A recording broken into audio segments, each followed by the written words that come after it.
Yo, dude, Can you hear me, David Lee? I can hear you. We're back in the truck. Back in the truck outside of the ballet theater, David Lee Scales. I feel like the truck studio is just as good as the home studio in terms of audio and all that. Might be better. That home studio has a real echo in it. Totally. I feel like your microphone is pushed all the way against a hard surface. It is. I was worried about that. Is that better? Give me another talk. There we go. There we go. That's okay. It might work if I didn't really get a test on the second version that you did. If you want to try that again. Okay. Okay, cool. Chas Smith, it is the grid. It is December 14th. Can you believe it, David Lee Scales? Only 9 short days, or wait, 11 short days till Christmas. It's too short. I don't like it. I think so much of the joy of Christmas is the month leading up to it, and it's flown by. It's basically gone. I mean, kiss it goodbye. Totally. It is. Is it your favorite time of year? I like it. I like it a lot. Yeah, I'm gonna say I enjoy the season from basically Halloween through New Year's. Me too. Everything gets kind of a bummer, I will say, after Christmas, because then you got truly nothing to look forward to until, like New Year's is all fine and good, but you've really honestly got nothing to look forward to until the beginning of summer. You got to plan vacations for that part of the year. Yeah, it's true. It's true. At least we're not Australian, because honestly, imagine the year I spent in Australia, the only good part of your whole year is like December, and around December it is Christmas, and it's also summer, and then the rest of the time is bleak, cold, without vacation. Yeah. That would be super weird, by the way, to have Christmas when it's hot outside. Yeah, they do it differently, those Australians. They wear hats and whatnot. We're like paper hats.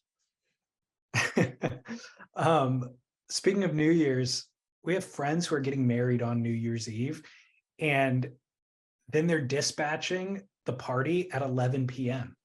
Oh, why are they doing that? I don't know. I think like the venue that they're using, for whatever reason, they have to be done at a certain time. But I'm like, you cannot host. You can't like take our New Year's Eve and then let us out 1 hour before the actual party's supposed to start. Like, where do we go for that final hour? I'm going to be honest with you. That's one of the rudest things I've ever heard in my entire life. It's shocking. It's just enough time to get tired and give up and go home and fall asleep by 11:58. Right. Exactly. Lauren was like, what are you complaining about? Like, we haven't stayed up till midnight in the entire time that I've known you. I'm like, yeah, but this is the one time we're going to be up till 11. So we might as well push it to midnight, I mean, I hope that everyone leaves this friend's wedding kind of before they cut the cake, just to teach them a lesson. Everybody should have backup parties that they need to get to before the cake is cut. Agreed. I think we all band together to bail at 8:00. Yeah. I just, okay, thanks guys. Good luck. Yep. Congratulations. I'm going to start a petition today. Do it. So in the surf world, we've got a variety of things. No what? We have no pipe masters is what we have. That's true. Have you been paying attention to the forecast or anything like that? I have. I've been checking in daily, and then I've been being a surf journalist, man. I check to see if it's on, and then I run over, or even before I suppose I see if it's on, I run over to Surfline to see how it's looking. And what's the forecast looking like? Are we going to get an opportunity? Oh, I never look at the long term. I'm a day-to-day kind of guy. But I mean, for sure. But how many more days are right? They're on 7 days of hold. The window can't be more than 10 days. The window's the 20th, so they have 6 more days. 6 more days. Oh, so I guess they do have a longer hold. But yeah, well, I mean, even if I think there is swell forecasted, but like for the next 72 hours, maybe like 3 days from now, but I don't know what the weather forecast looks like. I mean, have they ever fully canned the pipe masters, or do they paddle them out come hells or high waters? They paddle them out no matter what, but I remember the year that B. Durbich won, it was down the beach at Ayukai surfing like 2-foot waves. Okay. I mean, I get it when it's a WSL event that you have to get the points. Like that's what it is. It's what you got to do. But for a specialty event, I mean, obviously Vans, everybody's paid a lot of money, but wouldn't you just think, well, it just didn't work out. Let's instead of airing something that will be crappy and be a bad representation of what we've worked hard to do, let's pump the brakes and do it next year. I wouldn't run the event unless it was proper pipe. Yeah. I mean, if you're not getting, I mean, I suppose with the whole air thing now, they could just make it an air show if they so felt. I guess they could. While we're on the subject of pipe, we did not cover this last week, but we were remiss to not cover it. The Makana Pang incident. Yes. Did you track this and read SurfAd's story? I sure did. And Derek Riley's posted the video of the guy who almost decapitated him. So yeah, I've followed the whole thing. Cool. So this is the post. Makana Pang's post initially was salacious and sensational, but to find out who the guy was and what his whole program was is actually shocking. And it's really revealing of the moment that we're at in surfing right now, which is embarrassing. It's like, I think SurfAd said he's not the problem. He's actually a symptom of the problem itself, which I think is actually accurate. But remember when surfing was regal? Like long before you and I discovered it, it was the sport of kings. It was regal. It was all about grace. When we discovered it, all of that was washed away and it was more about aggression and being cool and whatever, probably trying to get laid, stuff like that. And that could be viewed positively or negatively, but where it's at now, there's nothing positive about it at all. It's all just such a farce. It's vloggy TikTokers. It's like because it's crazy. Surf has become the pursuit of a vlog. Do you blame Ben Gravy? Largely. I think if you had to decide whether Ben was the problem or the symptom of the problem, I think he veers more towards the problem. Yeah, I agree. I mean, he came about in a time in the larger culture. Like he's a symptom of the larger culture, but in the surf space, he brought that symptom and created a problem. I mean, yeah, the cuckoo has no business out at Pipeline paddling out for YouTube clicks. And then also the subsequent apology. Did you watch the apology on his YouTube channel or whatever? No. Yeah. So, his 2-camera apology. Like if you're a YouTuber, this is the best day ever, right? Like you almost decapitated someone, which you can pretend that or even really feel bad about that. But clicks are going through the roof, and then you post your apology, clicks go through the roof for that, right? Where you've just made 2 bits of content that are probably the highest viewed by far of anything you've ever made, by almost killing someone, right? So how sorry do you feel when that's what your goal was to begin with? His goal wasn't to go surf legitimate pipe or to get a great barrel or anything, right? I mean, maybe that's his dream, but he's out chasing, viewer clicks, YouTube clicks, and he succeeded. That's the same with Silly Beach Grit sometimes, right? Like chasing salaciousness. And yeah, I mean, I'm not shy about it. I know what we're doing, and we're hitting the mark exactly where we want to hit it. And so I'm not apologetic about what we're doing, but for a guy like that to be both doing something dumb and then trying to pretend you feel bad for it is it's not cool, man. Duplicitous. Well, I'm going to break down the story or give people the nuts and bolts, the posts themselves, but in case they didn't catch that overview, Makana Pang, who's North Shore, he's lived on the North Shore his entire life, comes from kind of an iconic North Shore family. He took to Instagram, he posted a sequence of photos of him in a tube at Pipeline with somebody not even duck diving through the back of the wave. They're actually just slid off their board when they should have been duck diving so that the board gets sucked back in the lip. And Makana's in the barrel right at that spot. And so the board actually hits Makana in the head. The tail right by the fins hits him right in the head, knocks him off his board while he's in the barrel. And Makana posted the sequence of photos and wrote the caption that said, quote, "I hate to be the guy with this paragraph rant, but look at this shit. I've gotten in the way a ton of times out at pipe. It happens. But if you can't even duck dive your round nose squash tail plug on a 4-foot day, then what the hell are you doing out there? This wave has taken more lives than any other wave on the planet, and inexperienced people paddling out because they've watched all the perfect pipeline vlogs and YouTubes makes it twice as dangerous. Any of you that have been out there these past two swells have had moments like this where a person has gotten in your way just by paddling for the wave that I'm riding. Maybe you're the guy getting in the way, and maybe you're part of the problem. Said nearly every last set on Friday was littered with random people in the way of the boys who were just paddling for the waves themselves when there should be a clear runway. 2/3 of the guys placing themselves underneath the locals don't even belong, deserve to be sitting there. That spot should be reserved for the next generation of local teens. Just because you don't see guys getting their teeth knocked out on the beach like before doesn't mean that the amount of respect for the wave and people out there should be changed. Be aware that you are part of the problem and kindly get out of the way. I mean, unfortunately, without the consequence of teeth getting punched in, though, there is no, I mean, the whole dynamic has changed.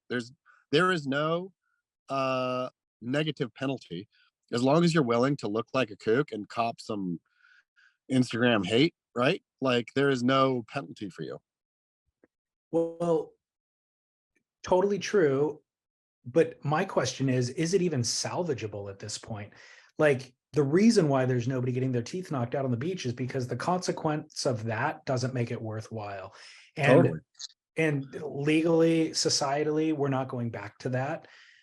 So what is it salvageable at this point to reinforce hierarchy in any way, shape, or form at pipelines specifically? I mean, I would hope that you could do it with personal shame, not necessarily Instagram shame, but like if that YouTuber shows up at pipe again, where he'll be recognized and he'll have enough guys come up to him and say, "You're not surfing here." And I guess he could try to play the "what are you going to do if I paddle out?" And then they could say, "You're not surfing here, right?" And then if he paddles out, just block him on every single wave. Like, I think the dynamic of the conflict has to change. You can't punch people's teeth out anymore, right? But there's still no way that that guy gets a wave if there is a consensus in the water that this guy's not getting a wave, right? Like, I think a lot of there's 200 of those guys. I know, but I don't know.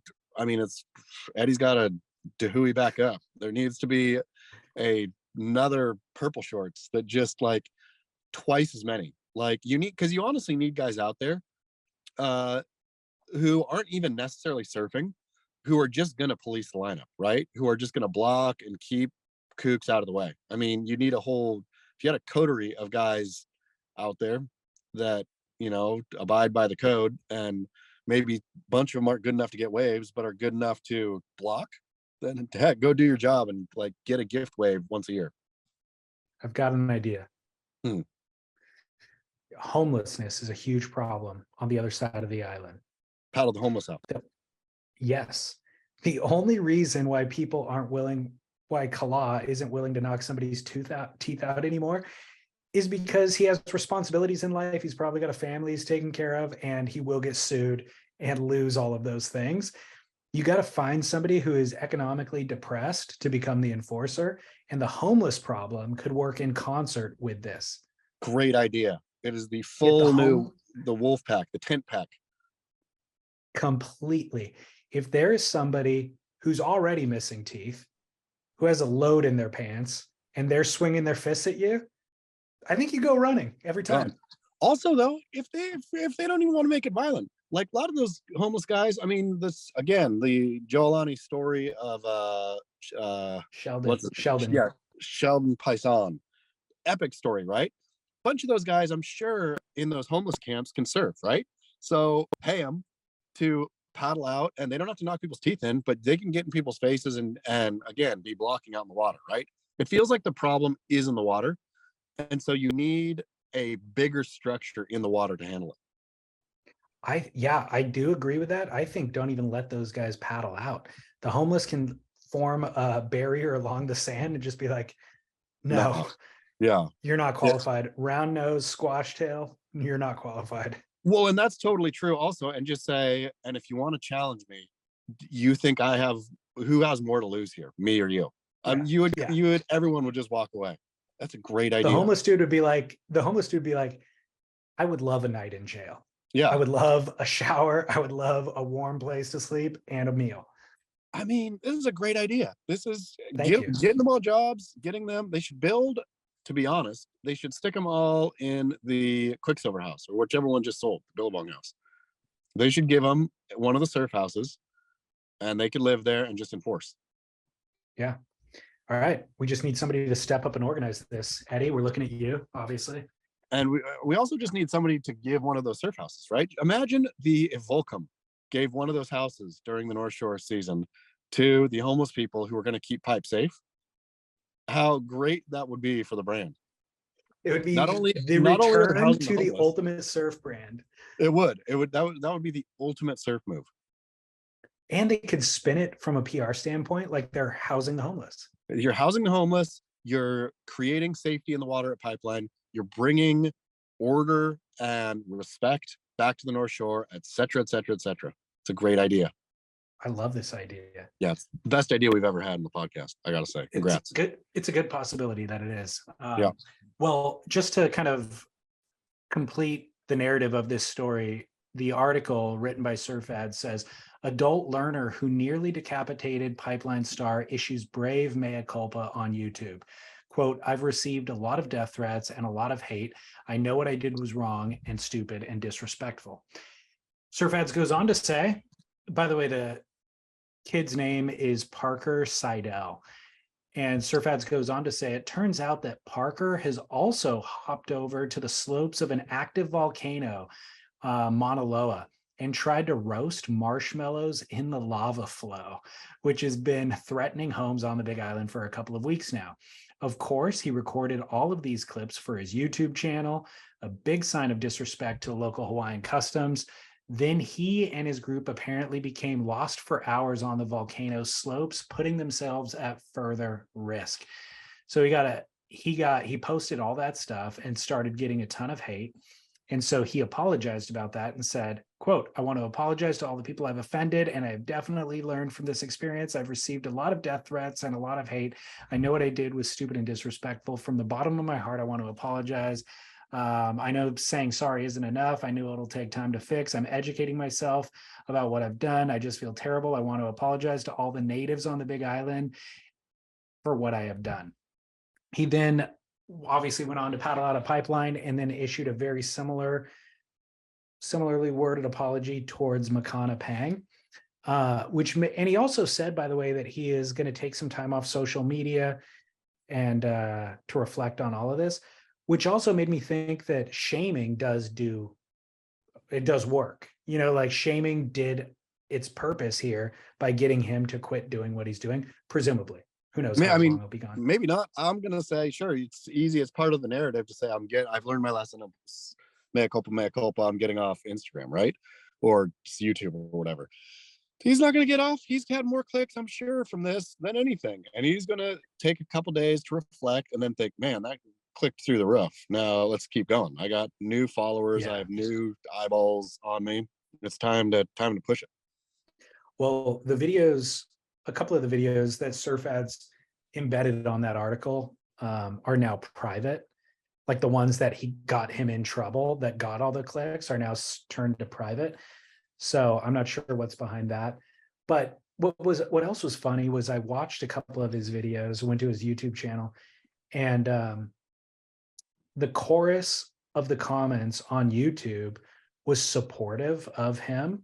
Like, hey, whoever's mad at you should calm down, because by you posting this footage of you learning, it's teaching people basically how to learn and how to stay out of the way and all that sort of stuff, rather than just showing up and being ill-equipped, you know, which I thought was hilarious and wrong-headed.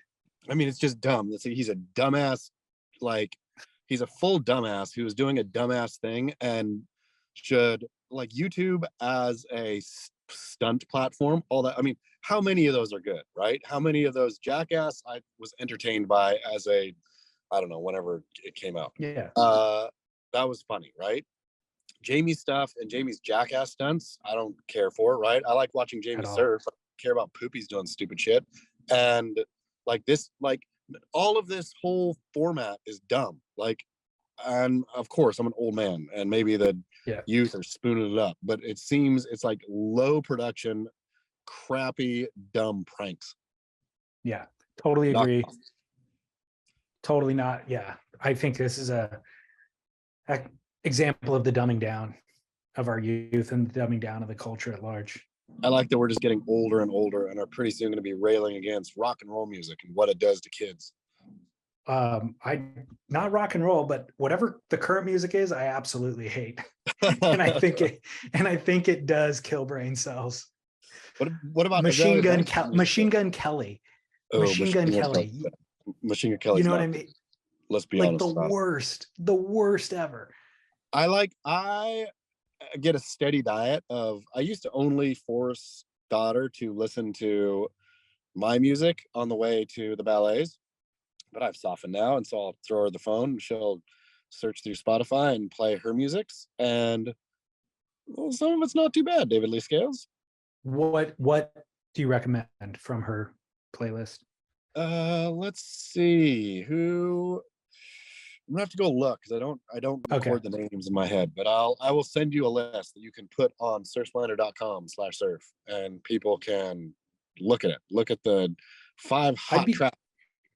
I'm sure there's good music that's, you know, modern and being produced for kids, like pop music that's decent. But so much of what becomes popular is just so awful. Even Taylor Swift. Oh, Taylor! Like, I mean, her and I will regularly listen to Taylor Swift, the new album, and die laughing. It's like one of my favorite parts of our drive is because Taylor Swift now likes to drop the F-bomb in her songs a lot, but she is like fully one of those people who does not know how to cuss. It's like watching somebody smoke who doesn't know or doesn't smoke and doesn't know how, and so they'll hold it all wrong, right? And it's just like, don't smoke. You're not a smoker. Same with, if you can't cuss, don't cuss. Like her. Oh, that's a real something, like Snow on the Beach. Have you heard that song? I don't even know I'm not sure. The lyrics are, or the chorus is, snow on the beach, weird but fucking beautiful.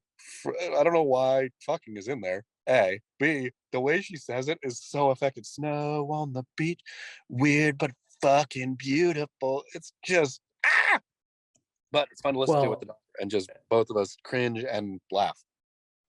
Lauren got tickets during that whole Ticketmaster debacle. Ooh, she was part of the problem. She was, and she might become a bigger part of the problem because you could sell them for like 3 times what you paid, and I think she's considering it. But at any rate, it was a hectic 2 days in our household because of that whole thing. Click. Yeah, and like screaming frustration on the phone with 2 or 3 friends who are all trying to refresh and try to, you know. Is she a Swiftie? Yeah, so that's kind of what I was getting at, is she is. And so I've been exposed to the music as well. And number one, I've never seen grown women be so obsessed with a female pop star. Like Beyonce has certainly a following, but this is, and like a lot of popularity, but it's a lot. This is like teenage girls and Justin Bieber, except it's adult women. And a 25-year-old woman. Yeah, it's odd. And well, the fact that Swifties as a group are like the most vicious online ever. Like if you are they? Oh yeah, you didn't know about this? No.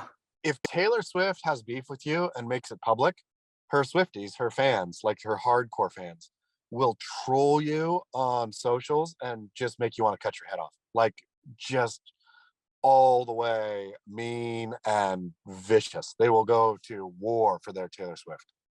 Where were they when Kanye stole her moment? Well, I think that's when they really started, if I recall. Okay. I think that's when the Swifties came on strong and hard.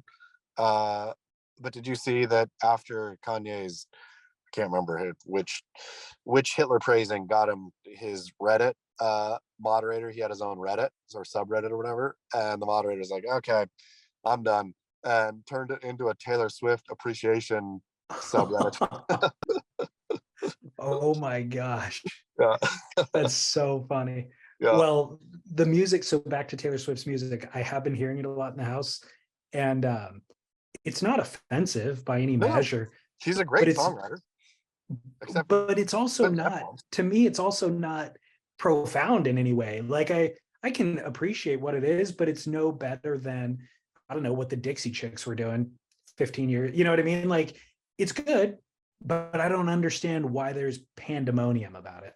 I mean, I would say it's profoundly less profound even than what the Dixie Chicks were doing. I mean, maybe I get it. It's like nice music, and I'm not, don't want to get this show canceled by the Swifties, but like, just the lyrics are just so contorted. Like, you could tell that she loves writing. Like, she really is in love with her voice, not her singing, or maybe she's probably in love with her singing voice too, but her writing voice. Like, there's so many clever, like, really start listening to the lyrics and the clever turns of phrase that is like, wait, reminds me of the way I was writing as well, like 10 years ago, when I would stack like 20 what I considered real clever turns of phrase in one paragraph, where I think Derek thankfully took me aside in those days and said, hey, look, kind of, you know, a piece can only handle like one real clever bit, right? Like, so maybe leave off 19 of the things you think are clever.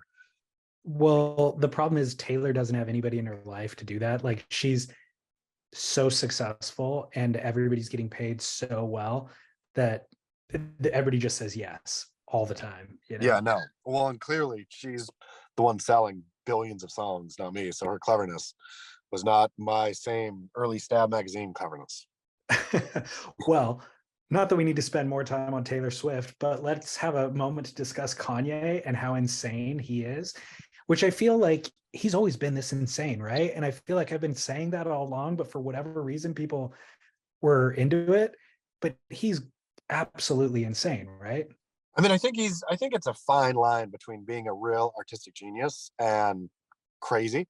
And I think he straddled that line for a while, but was on the, you know, on the artistic genius side of it. And I think he's dipped into crazy, like proper crazy, in the last, whatever, 2 months. I mean, it's just like, even if you could like back his like provocative White Lives Matter play at the fashion show, and even if you know, I mean, once you start ranting about Jews and then start praising Hitler, you're pretty much over. He said, and this week, the latest thing was, he said Rosa Parks was a prop. And he's like, I'm gonna find dirt on Malcolm X. I'm gonna find dirt on Martin Luther King. Rosa Parks was obviously a prop, just working for the agenda. It's like, he's completely lost his mind. Yeah. Which again, I think he always kind of had. But what was crazy is, I saw somebody post, I'm trying to think of who it was, but they were walking past Madison Square Garden in New York. And there was this, what looked like a protest going on. And so he swung by to see, and it's a group of, I don't even know what the group's called, but it's a bunch of black dudes who believe and fully support Kanye. And so they were pro-Hitler. They're sitting there with a megaphone, not a megaphone, it was actually a microphone amped, and propagating all of Kanye's kind of rhetoric and saying, and then the guy who shot the video, he was Jewish. And they were like cussing at him. People were throwing things at him.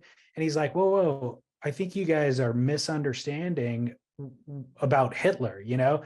And the guy with the mic's like, no, we're not misunderstanding anything. Hitler was never against us. He was against you, your people. He was for us, blah, blah, blah. And the guy goes, no, I don't think you understand. Hitler wanted everybody to be white, blonde hair, and blue eyes. That doesn't include you. And everybody's just shouting this guy down, throwing things at him. He said he got punched on the way out. And I'm like, what alternative world are we living in, where not only are people that dumb to where they follow Kanye and his rhetoric, but to where that's allowed to exist on the streets? You know what I mean? Like it is a hate crime, and certainly what mean, that guy experienced was. But it's just like, where are we living, dude? This is insane. it's wild. It's post-truth, man. It's YouTubers. It's what it is. It's that kid who paddled out a pipe. It's all the same problem. I agree. It kind of is. I mean, it's all weird, do what you want, and yeah, and there's no real check on like rigorous research in order to, get to the bottom of something, or reading books that aren't just can't be wiped clean, right? Like I mean, our we've lost our ability to, as a culture, I think, to either think critically or to I don't know, praise or have critical thinking be like a real element in the, a tent pole of the way society works. Now it's Yeah. outrage and it's wokeness and it's, any variety of things that don't involve thinking critically. It's what do I feel and how can I justify what I feel? Well, yes. But no matter how strongly I feel about something, I'm not going to get on the street with a megaphone and shout it at everyone. I guess I'm sitting here right now with a microphone doing a version of that. But I'm not going to, you know what I mean? Like go out there and then vilify the other person who feels the other way and beat them down. You know what I mean? It's kind of the people's willingness to show their ignorance, I guess, is what baffles me. Like, man, you have to be really convicted to get out there with a microphone and do that. It's shocking how wrong you are and like how poorly researched this is to get to the point where you're out there shouting into the megaphone. You would think you would have done a little bit more due diligence. I mean, that's the thing where, like, I'm sure that there is, like, I don't know, the Nazis did throw propaganda, if I recall, into the US about, like, to the African Americans, hey, we're your friends. Like, these bros here made you slaves. We never did that. We're cool with you. And so I'm sure they're finding that stuff, right? And Yeah. like reading Nazi propaganda I mean, that's the crazy thing. You can bolster your weirdo stance like any one of 10 ways if you're not thinking critically about it. Yeah. Well, not to divert too hard back into surf, but I'll segue by saying, speaking of the decline of American culture, what has become of professional competitive American surfing? There's only one on the qualifying series, or the Challenger series rather. The number of Americans in the top 15, there's one. Actually, there's zero. The one American is number 16, and there's only two in the top 30. So number 16 and number 30 are Americans. Other than that, it's all non-Americans. Is number 16 Jake Marshall? Who's number 16? 16 is actually Aton Osborne. Oh, what?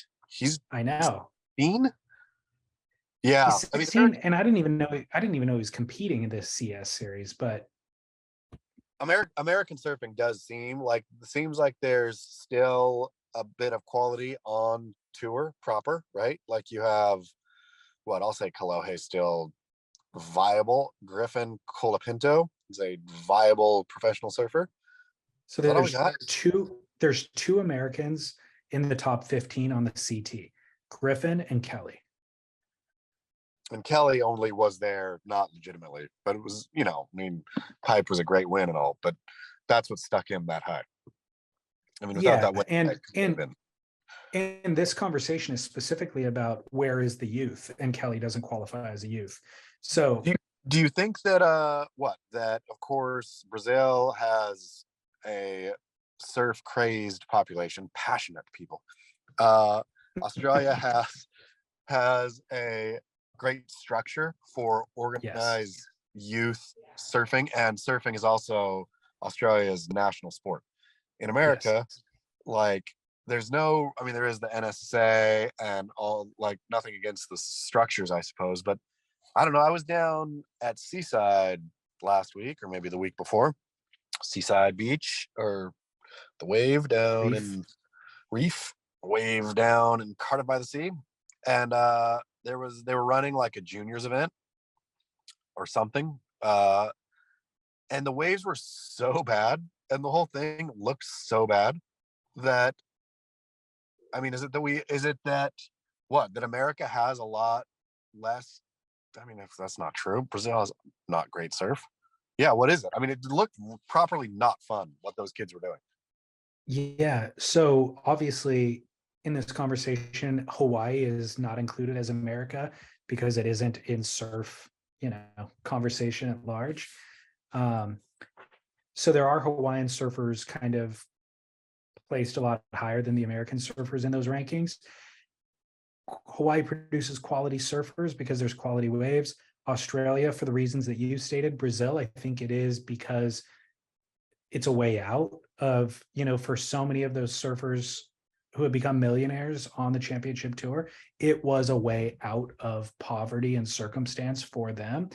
I think that the opposite is the problem in America, which is American kids have too much too soon. So even if they have the desire to surf, and there's a little bit of an NSSA structure and a path, and by the way, the industry is here, the industry gives them too much too soon, that it erodes all of the drive that Brazil has, Well, and I'd say partially too, again, watching those, like if you grow up coastal in America, chances are you're upper middle class or fairly wealthy, right? Like these kids all have money. Like nobody's dragging their surfboard out from the riverside to go surf a Huntington Beach event, right? I mean, that kid would be the hero. He'd be everybody's kid who was like, but then watching the parents and standing there in the parking lot, like thinking if any of you, I mean, I think so much of it is that the pro surfing as a career path has been fairly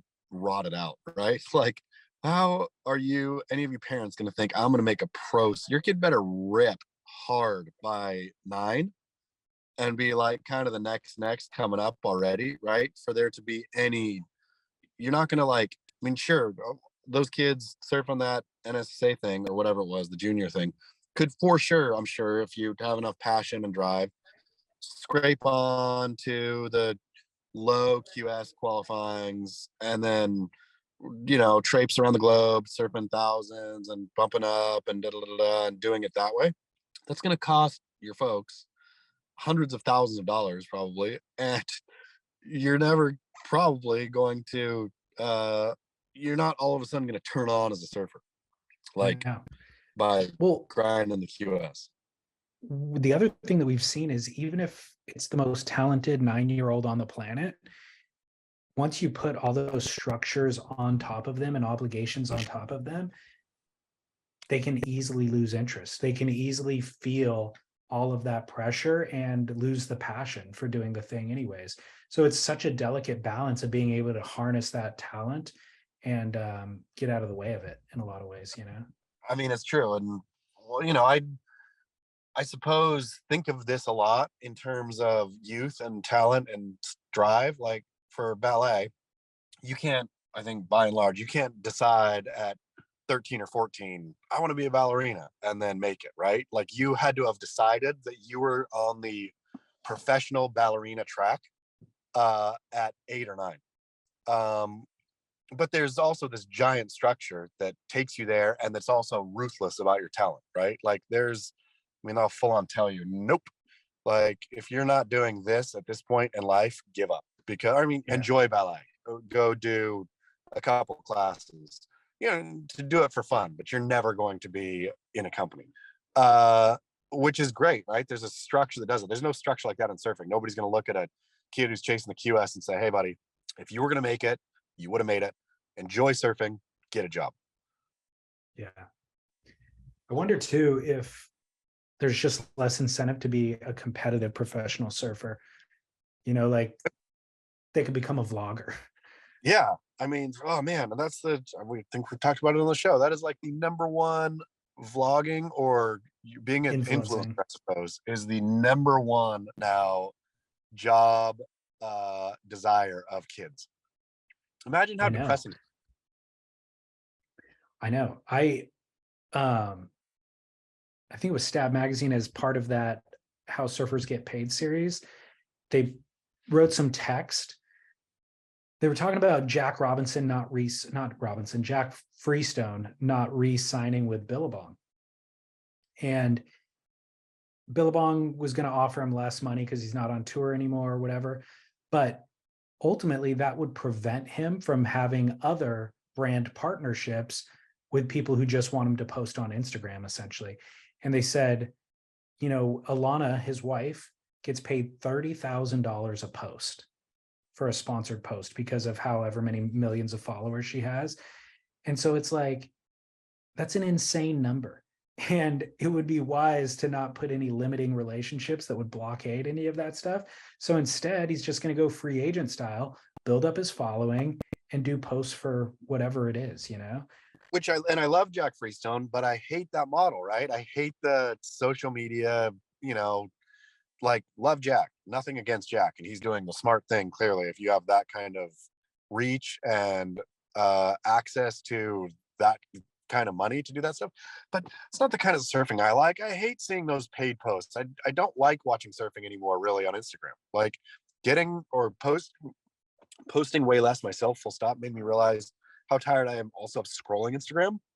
And I would rather sit down, like the time I spent this past month ago or whatever it was, watching the Florida Surf Film Festival films, sitting down with attention, not like brain somewhere else and just like scrolling to kill time, but sitting and watching. I enjoyed those films so immensely. And it made me realize when I'm watching surf clips on Instagram, not necessarily enjoying them, my brain is somewhere else and I'm consuming them, but no more.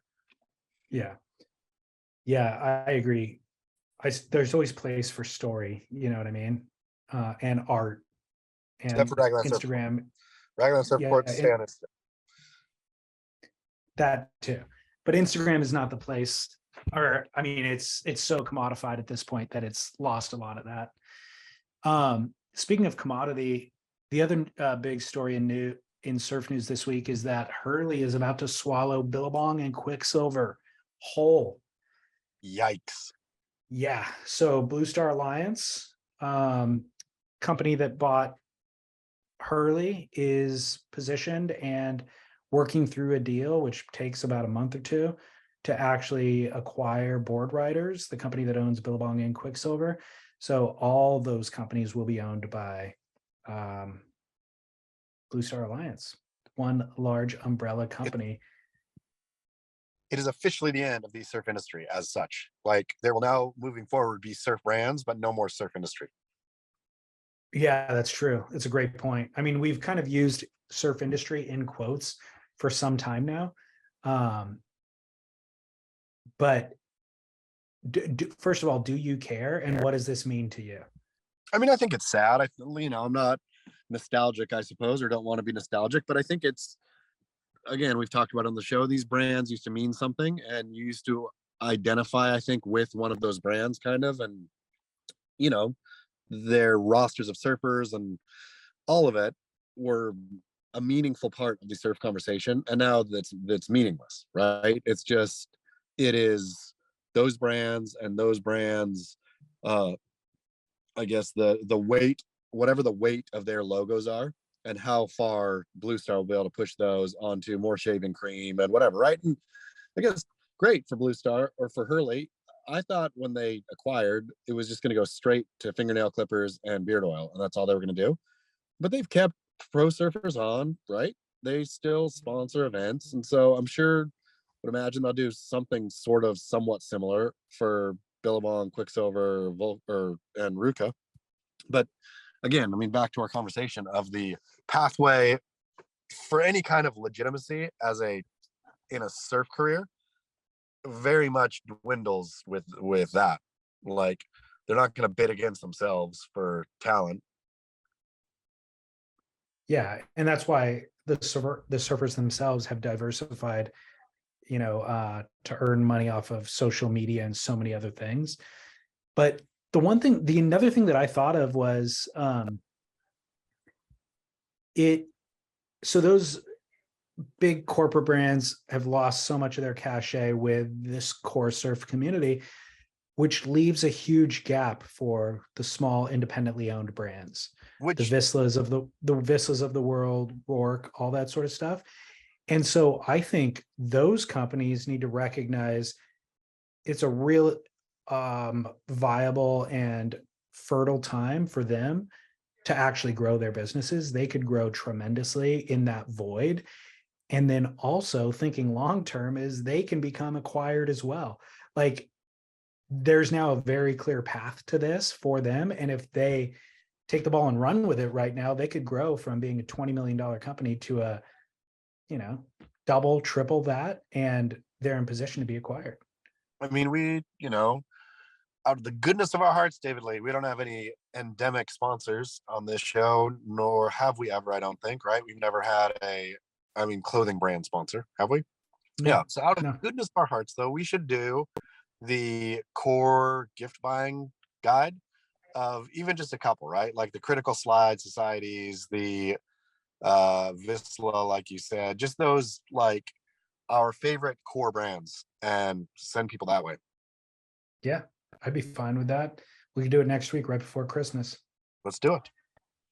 I just spent a lot of money with Slow Tide yesterday. Good on you. For Christmas gifts specifically. Does Slow Tide? Yeah. Do they $1,000 make sheets? Do they make $1,000 sheet sets, David Lee Scales? No. $1,500. They should. Guess what? I got DM'd by somebody who said, "Hey, those sheets you're talking about, where can I find? What are they called?" Boom, in your face, David Lee. So there's a sale right there. Too bad they're not a sponsor. Yeah. It's too bad. Frete.com/surf. Yeah. Well, so my other thought was, quote, industry is not just made up of the surf brands themselves. It's also made up of media. And when we got into this space, those legacy companies were still intact and strong. We've slowly seen them lose market share and then eventually go away completely. And look who is standing in that void now. It's you and I, friends of ours. Yeah, you and I and friends of ours who are really the ones creating the content and have all of that market share now. So you could be next up to be acquired. Great. Beachgrid.com/surf. Come in. Yeah, Beachgrid now accepting offers. I mean, honestly, that is the question. Would you, if the Enthusiast Network reached out to you in the next, let's say, 3 years and said, wow, you guys have absolutely filled the void and we want a piece of that action, would you consider selling? Sure. I mean, anything is, it all depends on the number. I wouldn't consider at all selling for a lowball offer. Yeah. But, and I would, say, hey, if you're buying this, you're buying what it is. And so you can't get in the way. What if they said, we don't need your advice on how to run the business, but we'll pay you whatever the number is that it's worth it to you. So for your role, you'd get the payday and you'd have to walk away. Yeah. I mean, if it was enough, for sure. Right. Would you, for the Surf Splendor podcast network? Yeah, I absolutely would. And I'm sure you have to sign the non-compete for whatever the period of time is. I would do it with the full understanding of like, I'm not done working. Like I have a bunch of other ideas that I would then be able to pursue and execute with a bankroll.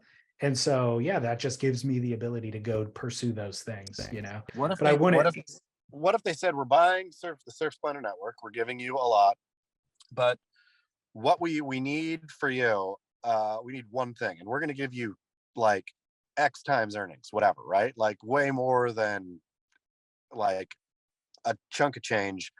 We need you to follow Taylor Swift on tour for 1 year and do regular podcasts, like before and after concerts with fans, people, stagehands, the accessory bits around Taylor Swift. Never get to meet her, but we've seen you and your ability to podcast. That's what we want you to do for 1 year. Well, Lauren would divorce me if I said no to that. So it's an easy yes. If it was Kanye, on the other hand, I might say no. I could turn that one down. I'll be like, I've got a nice little lifestyle doing this. Yeah. You keep the money. I'm just going to do this. Keep doing this. Smart man. Thanks. Lifestyle is important. It's not all about money, Chaz. It's true. I hear you. Okay, so let's do a couple. I've got 2 true grit or clickbait crap headlines that I need of your own that I need to read to you, and you tell me which they are. True grit or clickbait.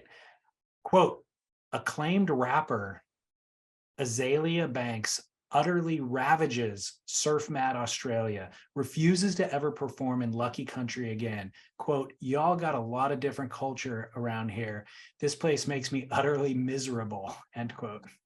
I mean, the whole rant on there, yeah, it's very surf specific. I mean, what is more, she clearly had her big beef in Brisbane, but she was talking about the whole region, Gold Coast, there is no, Pipeline, of course, North Shore is a surf mecca, but I think Australia's Gold Coast is also a surf mecca, right? Surfer's paradise. And so very specific. So she's very specifically talking about these surf people. And man, that rant was like the light part of it. She went off. What is she pissed about? She's pissed at I think at the end, she's pissed at their weak ass currency. The fact that she goes to Australia and performs and gets like 75 cents or 65 cents or whatever on the dollar. But she was pissed that that they're racist, that she got stuff thrown at her, that she's a proud Black woman who's playing concerts for racist bogans or throwing stuff at her. And I don't need this. And I hate you all, etc. She did not like Australia, David Lee Scales. Never going back. That sounds like the definition of racism to me. Yeah, she's being racist. Too bad Australians aren't a race, but maybe they should be. Maybe Australians should try to identify as a race. I don't even know who Azalea Banks was until I read that article. Yeah, I was aware of Azalea Banks' name, but I had never listened to her music. And then I was laughing while I was writing it at the breakfast table today and shared it with sister-in-law and her husband.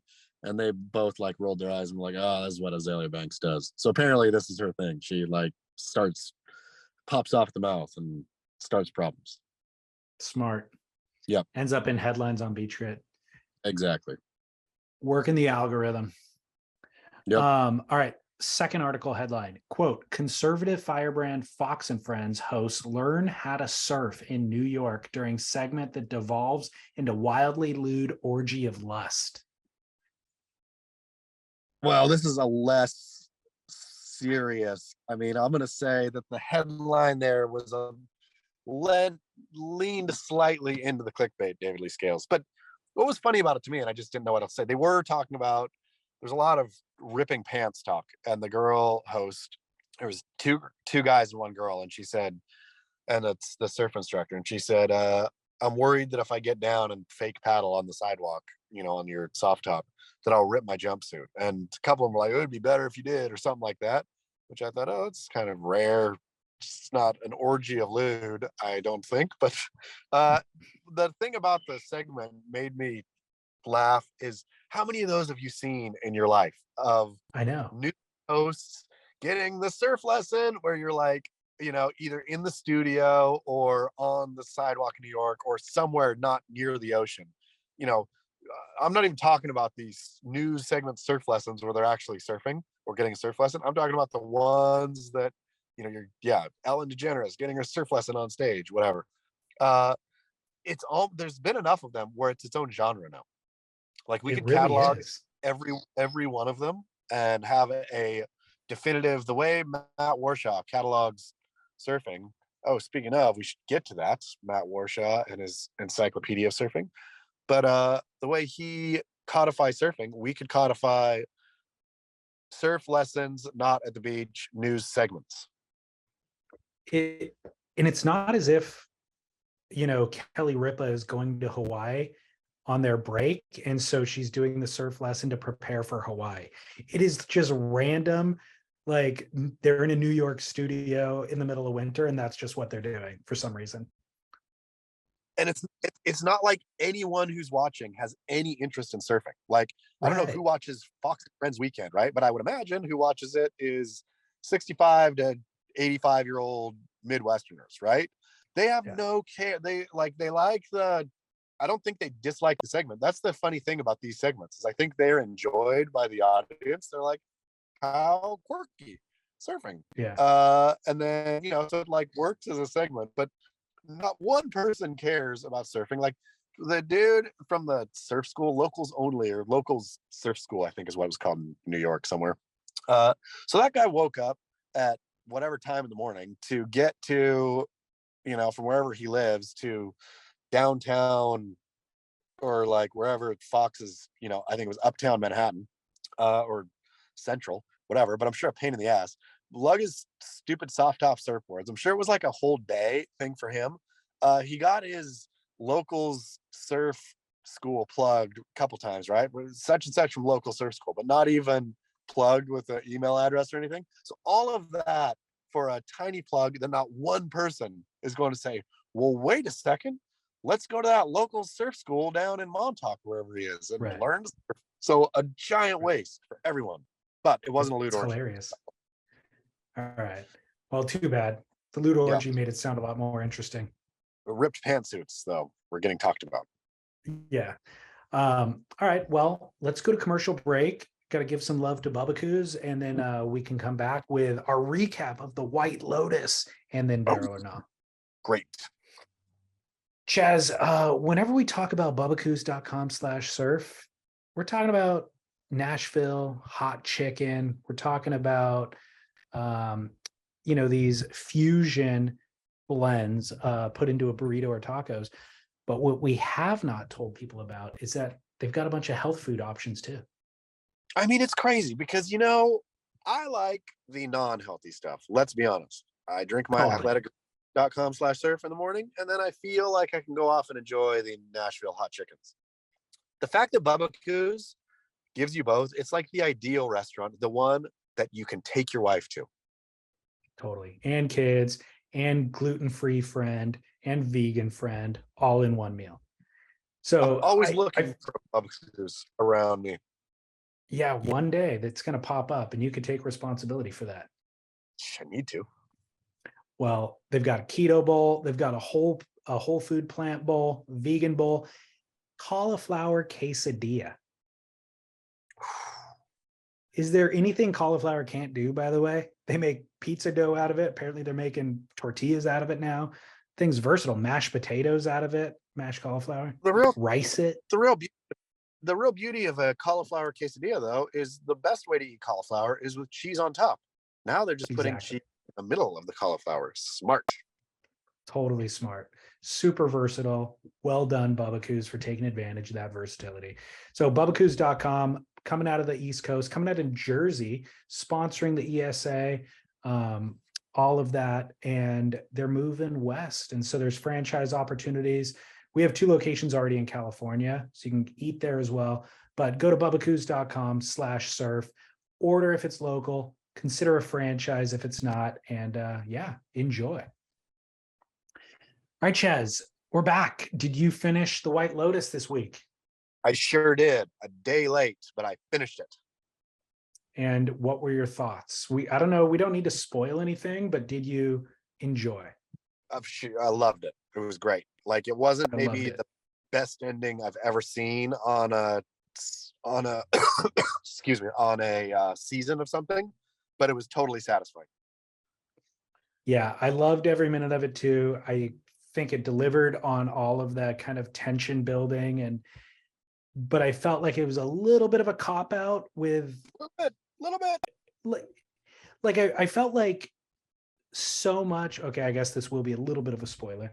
So much the central tension was between the 2 couples, right? Yeah. And that's where I feel like the murder should have taken place, was in that dynamic.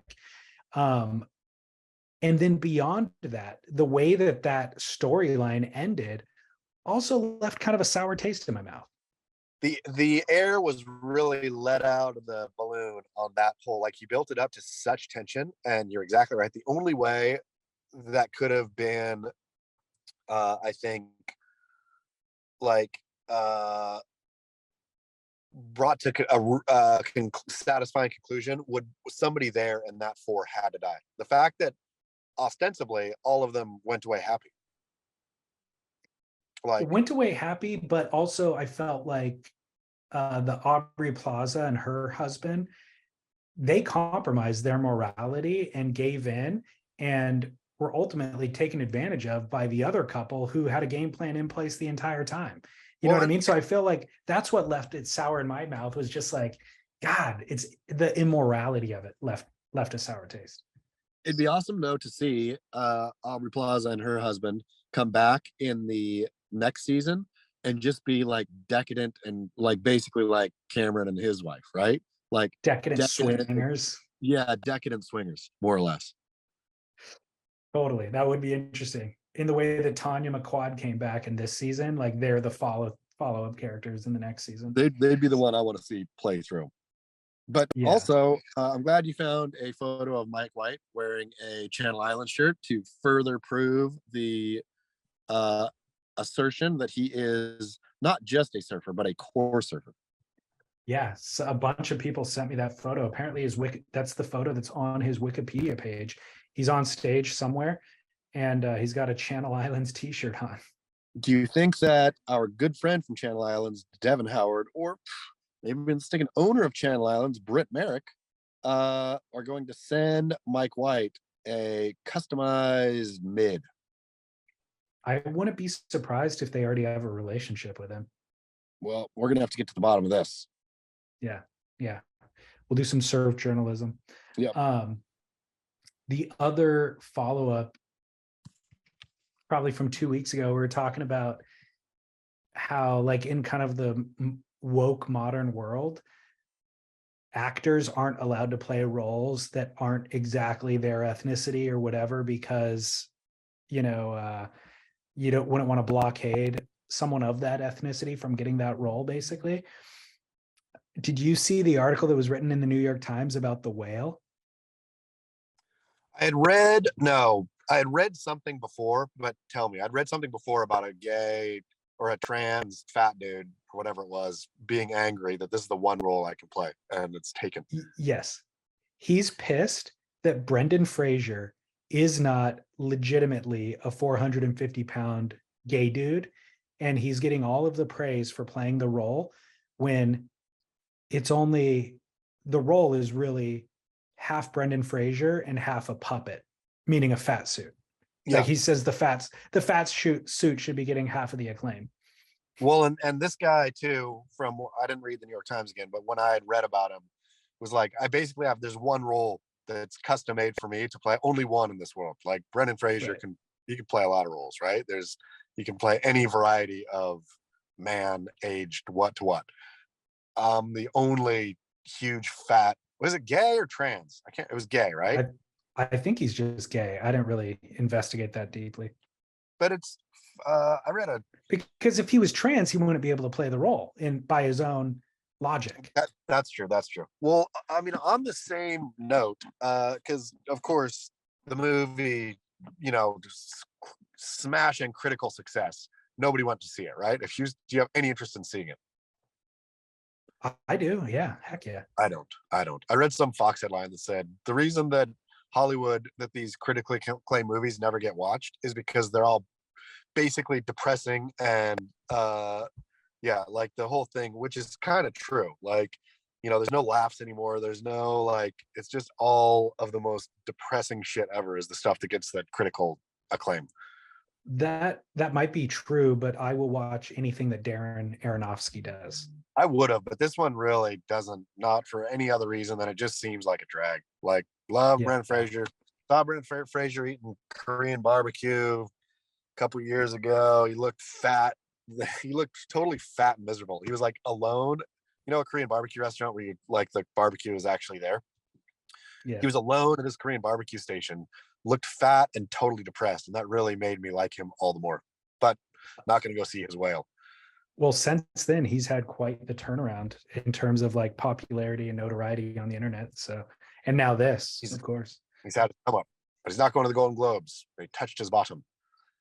Oh, I didn't know that. Yeah, somebody at the Golden Globes bottom. Well, let's wrap up with Barrel or Nah. This is a circus themed Barrel or Nah. Coming off of one of your headlines off Beach Grit, we'll start out with, quote, legendary San Diego sword swallower accidentally slashes stomach, pierces liver in stunt gone horribly wrong. Holy moly. I had no idea how bad this was. Barrel or Nah, sword swallowing. Oh, I'm going to say no barrel. It makes me cringe so hard to watch it. Like, it makes me gag. It makes me avert my eyes in ways that most things don't. Like I get it. It's me doing a little research for the story. People think I sometimes just write stories without researching. I researched this for 30 seconds and discovered that sword swallowing has been around since the 1st century AD. So I get that it's a thing, right? It's been around. It's historical. It is, yeah, but I can't look at it, man. It really hurts my eyes. So what happened exactly, or what went wrong with his stunt? I couldn't really tell. The article was poorly written that I drained off of. He was doing a stunt, I think, called the 5 swords thing. And so he's swallowing 5 swords. And something happened where they sliced his liver, pierced his liver, sliced his intestines, all kind of bad stuff.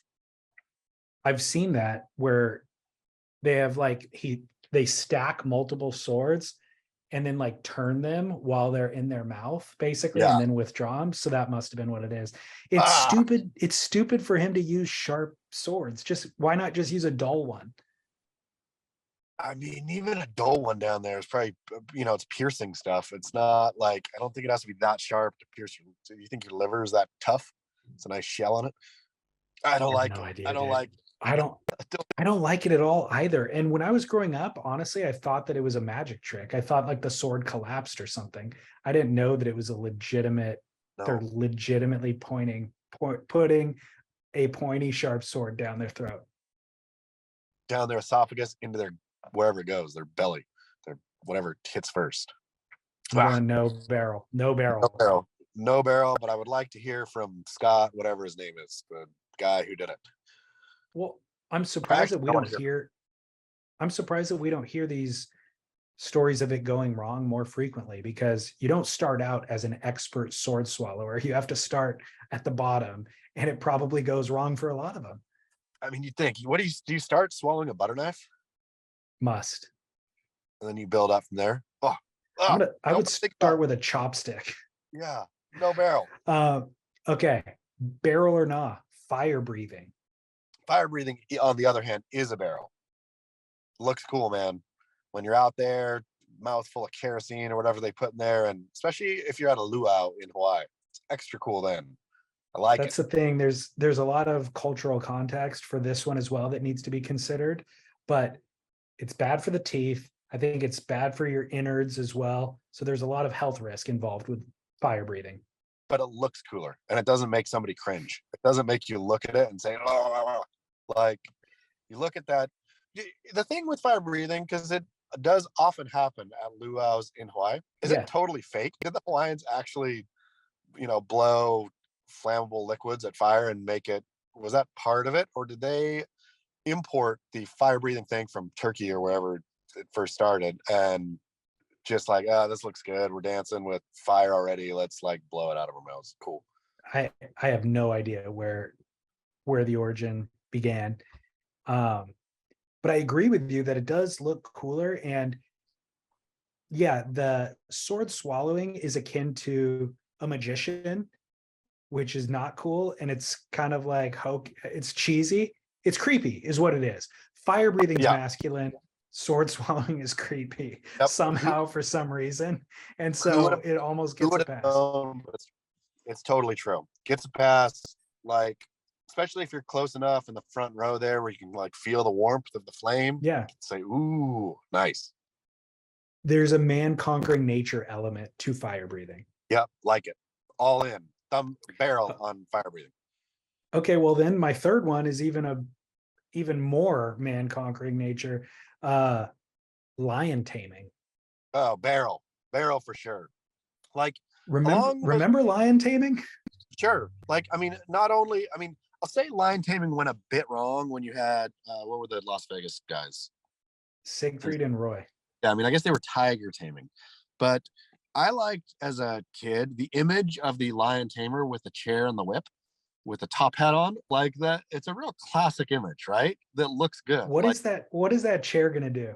he has a chair, he has a wooden chair, he has a whip, and he's wearing a top hat. Like that's pretty cool. That's a pretty cool. If you, I'm gonna say, if you put anyone in a top hat holding a wooden chair, but not holding it like they're gonna sit in it, holding it out like a weapon, and To a whip defend against a lion. in the back, no matter what situation you're in, you're cool. I would love for a professional surfer to head out to Mavericks with that kit before paddling out, like holding a chair in a top hat with a whip. You know that guy's going to get the wave of his day. We're about 8 months away from Ben Gravy doing that because Oh, he will have exhausted all his other options, and that will be where he lands. well, I mean, Ben Gravy, though, if Ben Gravy actually, what Ben Gravy should honestly is take his stupid, I'm sorry, Ben, take his surf shtick and just expand. He should go train as a lion tamer. I'm fine with that. I feel like that's like Yeah. a Jake Paul. Like Jake Paul's probably done something similar to that, so you could just follow in those footsteps. Yeah, do that. You've done. You can't go surf all 50 states again. No. The lion taming, though, it is very, very impressive. Like to ever try to engage with that animal, that beast, just engage with it. And then to get to the point to where you're actually taming it and it has respect for you is an unbelievable feat. And it is very barrel. It's funny that the weirdos gravitate toward tigers. See Tiger King, see Siegfried and Roy, see a bunch of freaks go and tame tigers. Can you think of a freak who tames lions? No. In fact, it's the opposite. I've seen the video clips of the guy who raised a lion cub, and then they release the lion back into the wild, and then 15 years later they reunite and the lion comes running at him. Yeah, running at him, and you're just like, oh my god, this guy's gonna get fully mauled by this lion. No, the lion wraps its big mitts around the guy because he remembers him from his childhood, and they hug and embrace. I would like for a lion tamer to call into the show, David Lee Scales. I would like to be one myself. I look up to, I admire them. Yeah. I don't want to be an influencer. I want to be a lion tamer. And Ben Gravy, you should too. Bring back lion taming. Amen. It is funny though. You're right. Tiger's weird. Lion's cool. Yeah. Super weird. Remember when Siegfried did, or Roy, whichever one got attacked? I think it was Roy, right? I think so. Yeah, I think it was Roy. And I remember hearing Chris Rock talk about it shortly thereafter. He's like, man, these headlines are saying, that lion went crazy. It attacked its Roy, its owner, that lion didn't go crazy. That lion or that tiger didn't go crazy. That tiger went tiger. Like that's what tigers do. The fact that that thing was performing in Vegas is the crazy part. The fact that he attacked Roy, totally normal. That's the normal part. Yeah.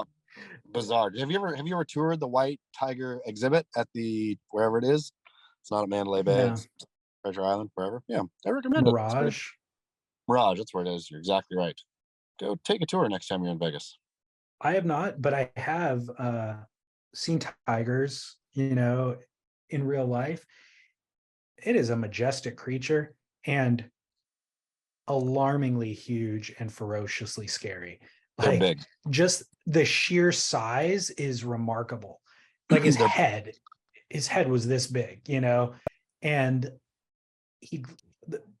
one instance I'm thinking about, he came out of his little whatever area and just looked at me, not even mad, wasn't even going to try to eat me, just kind of like looked at me through his cage. I immediately averted my gaze and like put my head down because it was just instinctual. That thing is a predator. I am not worthy. I don't even want to make eye contact with it. Well, we're gonna learn how to be tough and look lions in the eyes. What we're gonna do. I can't wait. Yeah, fun. All right, cool. Well, hey, great seeing you. And next week is going to be our last week before Christmas. Let's try to get together in person. Let's definitely do. I apologize. Sailing interrupted us. No, the theater also interrupted. I would have been here no matter what.